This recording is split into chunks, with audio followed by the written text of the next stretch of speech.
Hello friends, it's me, and today, Mr. Beast's secret channel, let's check out why are things in video games unbalanced? From Beast. Together, let's go. Let's go.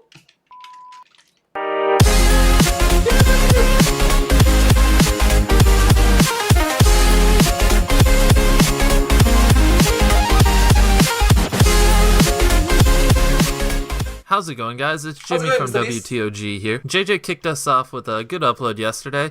It was interesting. I'll give him an A for effort. But on a different side note, I saw this video yesterday, and it got me thinking about this certain thing a lot. Are imbalances good in games? Now, that sounds a little bit weird. I'm going to do my best to explain it. If you're thinking about it realistically and logically, you actually don't want everything in a game to be balanced. Because if everything was balanced, then there'd be a certain way to win, or there'd be a certain way to do things that would give you the highest percentage of winning. And an example I'd give for that is chess, because chess, both sides are equally balanced. You both start off with the same pieces, and to win in a game of chess, you have to follow certain strategies. If you just experiment, there's always going to be someone out there who can beat you. There are certain strategies you have to follow in chess if you want to be the absolute best. Which is where I gather my point. Imbalances in a game are actually good for a game. You see, by having certain champions in League of Legends overpowered, or certain classes in Hearthstone good at doing certain things, that creates a metagame, because then majority of people are going to play that overpowered champion,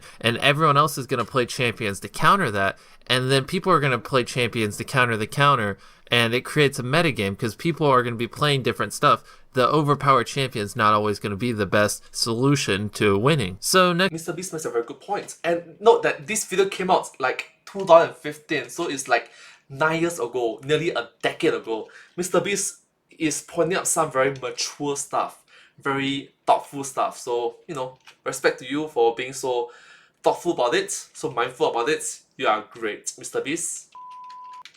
Next time you find yourself on a forum complaining about how a champion needs to be nerfed or this card needs to be removed from Hearthstone, just think about it. Granted, that champion might be overpowered, but it being overpowered is going to force other people to play counters to it, and the metagame is going to be always changing, causing people to always play different characters, and is what makes League of Legends and Hearthstone such successful games. The whole reason I bring up this topic is because we always find ourselves, when we're playing video games, complaining about how this is better than that, and just how this is overpowered. Why would anyone ever play anything else?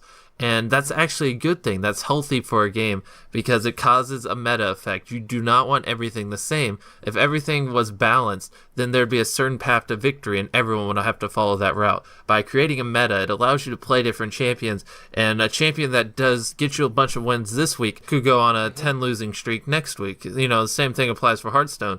If a new card comes out for Hunter and everyone's playing Hunter right now because it's so overpowered, well, then people are going to start playing a counter to the Hunter, and Hunter's not going to be good anymore, and then people are... And ultimately speaking, it's a game. It needs to be fun, it needs to be entertaining, it needs to be joyful, and people want to play more. A game.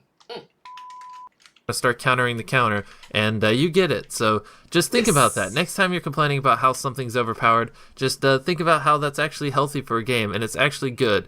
Within parameters. Obviously, if it's not super OP, but a little bit of imbalance in a game is actually good for a game, and it causes a meta effect, which is what keeps the game interesting. It keeps everything changing, and it makes it where there's not just one certain way to win. There's multiple different ways given the current meta. So that's pretty much all. Let me know what you think.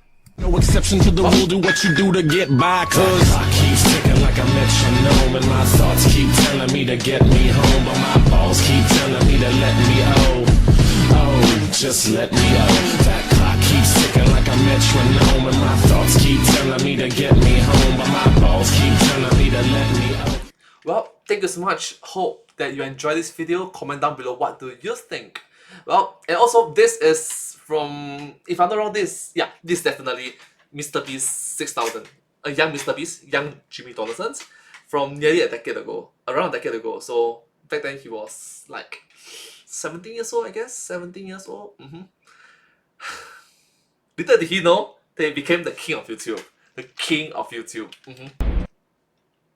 But anyways, thank you so much. Hope you enjoyed. Subscribe. Thank you.